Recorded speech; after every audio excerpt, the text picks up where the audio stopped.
kung anong buhay sa ibang bahay para sa nanay mo, na parang para sa nanay mo, na parang hindi mo feeling mo kawawa ka.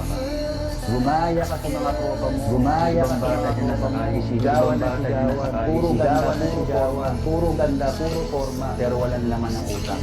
Ganyan kayong mga ibang kabataan yun, pag sobrang luwag, aalarga.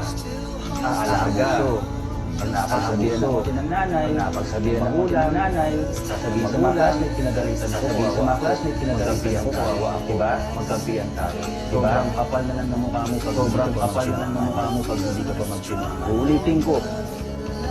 Ano ba mangyari sa kapatid ko? Ano ba mangyari sa kabayan mo? Dahil sa kapagbabayaan mo. Magdasal ka na ako sa kapatid.